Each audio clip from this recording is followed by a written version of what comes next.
Selamat pagi, siang, sore, atau malam. Untuk kesempatan kali ini, izinkan kami untuk mempresentasikan tugas akuntansi keuangan lanjutan kedua dengan dosen pengaku kami, Ibu Heni Wiryanata, terkait PES AK 103 mengenai kombinasi bisnis dan PES AK 110 mengenai laporan keuangan konsolidasi. Perkenalkan, nama saya Vanessa dengan NIM 125240065. Nama saya Hilary dengan NIM 125240063. Dan saya Michelle Angelina Kiman dengan NIM 125240086. Ini adalah daftar isi untuk PES AK 103 dan PES AK 110. Selanjutnya, saya akan menjelaskan mengenai PES AK 103 tentang kombinasi bisnis. PES AK 103 mengatur pengakuan, pengukuran, dan pengungkapan kombinasi bisnis untuk meningkatkan kualitas laporan keuangan. PES AK ini berlaku untuk kombinasi bisnis, tetapi tidak untuk pengaturan bersama, akuisisi aset non-bisnis, dan entitas sepengendalian. Jika aset dan liabilitas yang diperoleh tidak memenuhi definisi bisnis, transaksi dicatat sebagai akuisisi aset. Ini adalah daftar istilah yang terdapat dalam PES AK 103. Yang pertama adalah metode akuisisi. Pihak pengakuisisi adalah entitas yang memperoleh pengendalian atas entitas lain. Jika sulit menentukan pihak pengakuisisi berdasarkan PES AK 110, digunakan faktor penilaian tambahan. Tanggal akuisisi adalah tanggal saat pihak pengakuisisi memperoleh pengendalian atas pihak diakuisisi. Biasanya pada tanggal penutupan transaksi ketika imbalan dialihkan, aset diperoleh dan liabilitas diambil alih. Untuk ketentuan pengakuan, aset dan liabilitas yang diakui dalam kombinasi bisnis harus memenuhi definisi dalam kerangka konseptual. Hanya aset dan liabilitas yang termasuk dalam pertukaran kombinasi bisnis yang diakui, sedangkan transaksi terpisah dicatat sesuai standar lain. Akuisisi juga dapat menyebabkan aset atau liabilitas yang sebelumnya belum diakui menjadi diakui, seperti aset tak berwujud jika memenuhi kriteria PSAK. Dalam prinsip pengukuran, aset dan liabilitas diukur sebesar nilai wajar pada tanggal akuisisi, sedangkan NCI diukur dengan nilai wajar atau bagian proporsional aset neto teridentifikasi. PSAK memberikan beberapa pengecualian terhadap prinsip pengakuan dan pengukuran, sehingga pos tertentu dapat mengikuti standar lain atau diukur tidak berdasarkan nilai wajar. Ada dua pengecualian dari prinsip pengakuan. Yang pertama, liabilitas dan liabilitas kontingensi. Pihak pengakuisisi menggunakan PES AK 237 untuk menentukan adanya kewajiban kini dan ISAK 121 untuk menentukan apakah kewajiban membayar pungutan telah terjadi pada tanggal akuisisi. Yang kedua, liabilitas kontingensi dan aset kontingensi. Pada tanggal akuisisi, pihak pengakuisisi mengakui liabilitas kontingensi jika merupakan kewajiban kini dan nilai wajarnya dapat diukur secara andal. Namun, aset kontingensi tidak diakui karena masih bergantung pada kejadian masa depan yang tidak pasti. Ada 4 pengecualian prinsip pengakuan dan pengukuran. Yang pertama adalah pajak penghasilan. Aset atau liabilitas pajak tangguhan diakui atas perbedaan temporer dan kompensasi kerugian. Yang kedua adalah imbalan kerja. Liabilitas atau aset imbalan kerja pihak diakuisisi diakui dan diukur. Yang ketiga, aset indemnifikasi. Diakui jika ada jaminan dari penjual dan diukur sesuai item yang dijamin. Dan yang keempat, sewa di mana pihak diakuisisi merupakan penyewa. Aset hak guna dan liabilitas sewa diakui sesuai PSAK 116, kecuali sewa jangka pendek dan aset bernilai rendah. Ada 3 pengecualian dari prinsip pengukuran. Yang pertama, hak yang diperoleh kembali diukur berdasarkan sisa masa kontrak terkait. Yang kedua, transaksi pembayaran berbasis saham, diukur sesuai PES AK 102 pada tanggal akuisisi. Dan yang ketiga, aset dimiliki untuk dijual, diukur sebesar nilai wajar dikurangi biaya untuk menjual sesuai PES AK 105. Goodwill diakui sebagai selisih antara imbalan yang dialihkan, NCI, dan kepemilikan sebelumnya dengan nilai neto aset serta liabilitas yang diambil alih. Jika tanpa imbalan, digunakan nilai wajar ekuitas pihak diakuisisi. Pembelian dengan diskon adalah selisih lebih nilai wajar aset bersih atas imbalan dialihkan diakui sebagai keuntungan. Imbalan yang dialihkan adalah kompensasi berupa kas, aset, liabilitas, atau ekuitas yang diukur pada nilai wajar tanggal akuisisi. Selanjutnya, mengenai pedoman tambahan untuk menerapkan metode akuisisi untuk jenis kombinasi bisnis tertentu.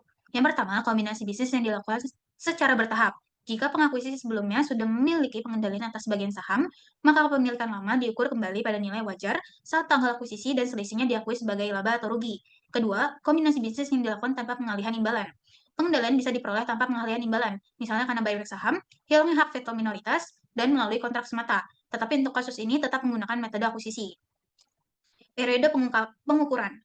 Jika akuntansi kombinasi bisnis belum selesai pada akhir periode pelaporan, maka digunakan jumlah sementara, dan penyesuaian dapat dilakukan maksimal 1 tahun sejak tanggal akuisisi.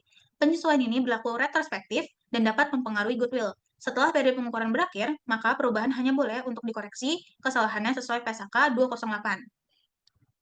Penentu bagian dari transaksi kombinasi bisnis. Pihak pengakuisisi harus mengidentifikasi dan memisahkan transaksi yang bukan bagian dari kombinasi bisnis. Transaksi transaksi terpisah yang tidak tercakup dalam penerapan metode akuisisi yaitu penyelesaian hubungan yang sudah ada sebelumnya, pembayaran kompensasi untuk jasa masa depan, dan pergantian biaya akuisisi. Akuntansi dan pengukuran setelah pengakuan awal. Hak yang diperoleh kembali diakui sebagai aset tak berwujud dan diamortisasi selama sisa masa kontrak. Liabilitas kontingensi diukur sebesar nilai tertinggi antara ketentuan PSAK 237 dan nilai awal setelah dikurangi penghasilan yang telah diakui. Aset indemnifikasi diukur sesuai aset atau liabilitas yang dijamin dan dihentikan saat direalisasi, dijual, atau haknya hilang. Imbalan kontingensi jika termasuk ekuitas maka tidak diukur kembali, dan selain ekuitas akan diukur kembali pada nilai wajar dan perubahan diakui di laba rugi. Pengungkapan. Pihak pengakuisisi mengungkapkan informasi yang memungkinkan pengguna laporan keuangan untuk mengevaluasi sifat dan dampak keuangan dari kombinasi bisnis yang terjadi, yaitu selama periode berjalan dan selama akhir periode pelaporan sebelum tanggal laporan keuangan diotorisasi untuk terbit. Tanggal efektif dan ketentuan transisi. Tanggal efektif PSAK 103 berlaku prospektif untuk kombinasi bisnis mulai tanggal 1 Januari 2011. Jadi, ketentuan transisi untuk kombinasi bisnis sebelum tanggal tersebut tidak disesuaikan kembali. Goodwill yang diakui sebelumnya. Entitas harus menghentikan amortisasi goodwill, mengeliminasi jumlah tercatat dalam akumulasi amortisasi penurunan goodwill, dan melakukan uji penurunan nilai goodwill sesuai PSAK 236. Goodwill negatif yang diakui sebenarnya. Jadi, goodwill negatif yang diakui sebelumnya dihentikan pengakuannya dan disesuaikan ke saldo laba. Aset tak berwujud yang diakui sebelumnya. Aset tak berwujud lama yang tidak memenuhi kriteria PSAK 238 direklasifikasikan menjadi goodwill. Investasi yang dicatat dengan metode ekuitas. Jadi, setiap goodwill yang diperoleh menjadi bagian dari nilai tercatat investasi, dan setiap selisih lebih nilai wajar, aset neto atas biaya investasi diakui sebagai penghasilan. Pajak penghasilan. Jadi, dalam pajak penghasilan, pihak pengakuisisi menerapkan PSAK 212 secara prospektif, dan perubahan aset pajak tangguhan setelah tanggal efektif diakui sebagai penyesuaian laba atau rugi, bukan pengubah akuntansi kombinasi bisnis sebelumnya. Kemudian selanjutnya itu sendiri mengenai PSAK 110 mengenai laporan keuangan konsolidasi. Nah, jadi jika satu perusahaan mengendalikan perusahaan lain, maka harus dibuat laporan keuangan konsolidasian sehingga seolah-olah seluruh entitas tersebut menjadi satu kesatuan. Tujuan dari PSAK ini sendiri adalah mengatur mengenai kewajiban perusahaan induk dalam menyusun laporan keuangan konsolidasi, lalu mendefinisikan dan penerapan dalam pengendalian kontrol dalam konsolidasi, kemudian cara untuk menentukan apakah investor tersebut mengendalikan investi, lalu persyaratan akuntansi untuk penyusunan laporan keuangan konsolidasi, dan yang terakhir adalah definisi entitas investasi dan pengecualiannya. PSAK ini tidak mengatur mengenai kombinasi bisnis dan goodwill. Kemudian ruang lingkup dari PSAK ini sendiri adalah mengenai semua entitas induk wajib menyajikan laporan keuangan konsolidasi, kecuali program imbalan pasca kerja dan entitas investasi jika entitas anak tersebut diukur pada nilai wajar melalui laba rugi.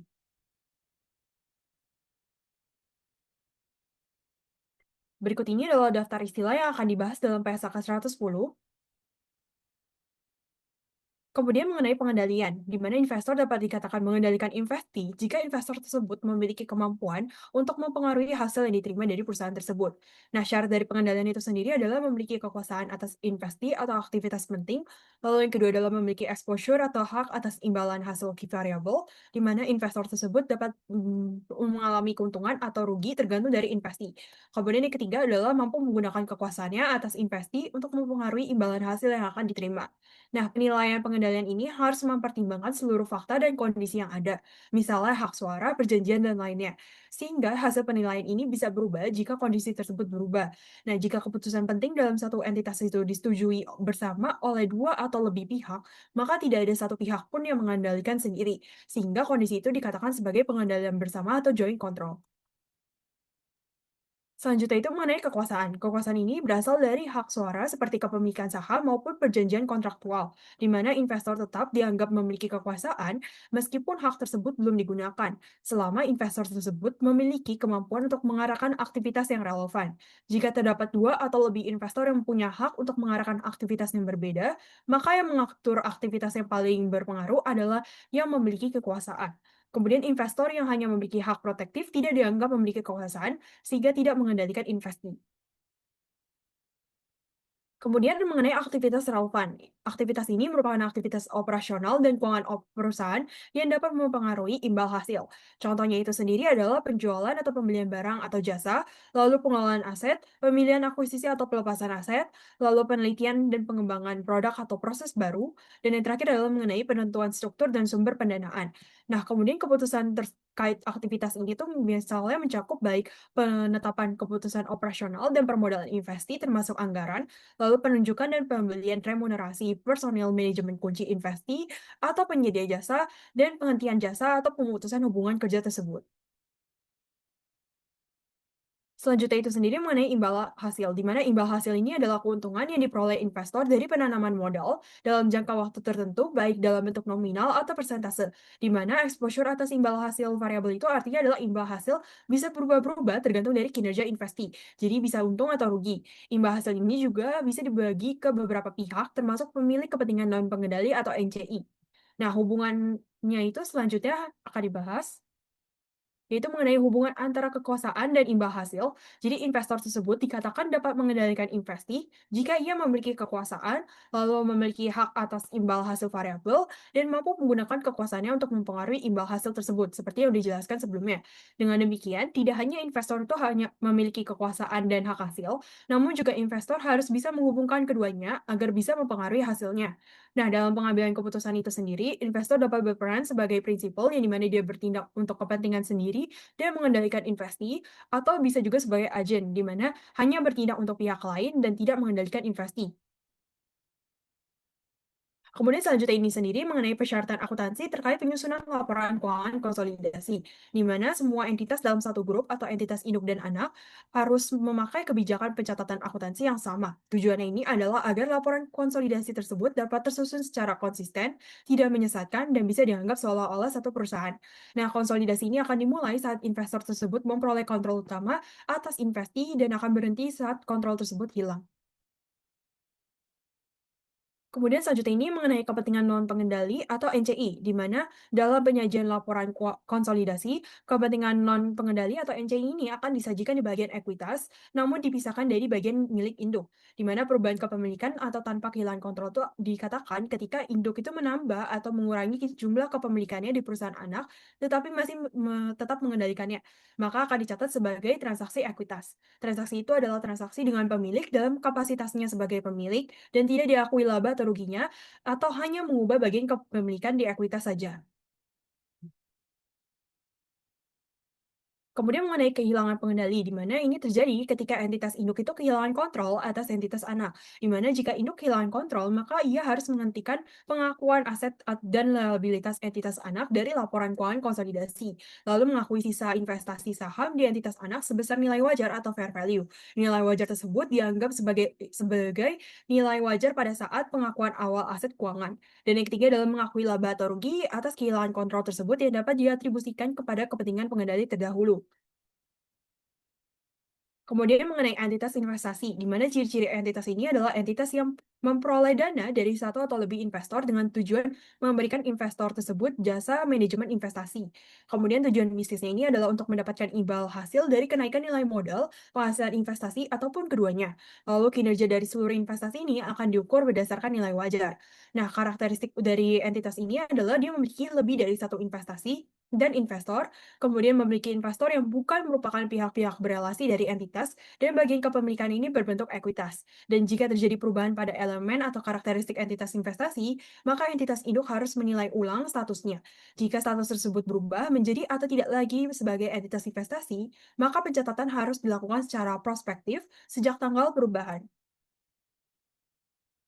Nah, terakhir ini adalah mengenai pengecualian entitas investasi dalam konsolidasi, di mana entitas investasi itu tidak mengonsolidasi perusahaan anak, melainkan mencatat investasi pada entitas anak sebesar nilai wajar melalui laba rugi. Lalu, entitas investasi ini tuh tetap harus mengonsolidasi entitas anak yang bukan merupakan entitas investasi jika entitas tersebut memberikan jasa terkait aktivitas investasi.